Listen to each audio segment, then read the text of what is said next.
రామ్. భారత్ మాతాకి జై.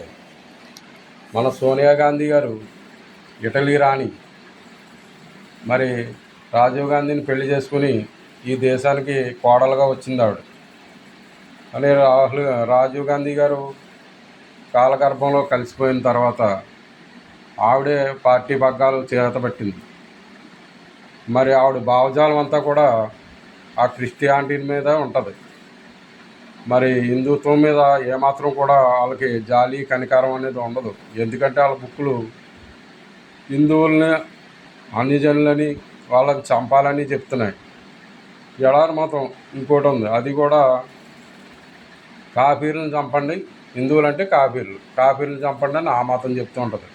మరి వీళ్ళు రామ మందిరాన్ని అడ్డుకోవడానికి కూడా మొన్నటిదాకా రామ మందిరం జరగకూడదు, అది నిర్మాణం జరగకూడదని 24 మందిని ఎవరైతే ఉన్నారో ప్లేటర్ని పెట్టి వాదించే ప్రయత్నం చేశారు. కానీ రాముడు నిజంగా ఉన్నాడనడానికి సాక్ష్యంగా బాలరాముడి రూపంలో అక్కడ ప్రత్యక్షమవడం జరిగింది. నరేంద్ర మోదీ అధ్యక్షన రాముడు వెలిసి రాముడు నేనున్నాడని సాక్ష్యంగా నిలిచాడు. మరి ఇలాంటి పార్టీలని హిందువులందరూ గమనించి ఇది హిందుత్వ పార్టీ కాదు, ఈ పార్టీలోకి నెగ్గితే హిందూ ధర్మాన్ని నాశనం చేస్తాయని గమనించాలి.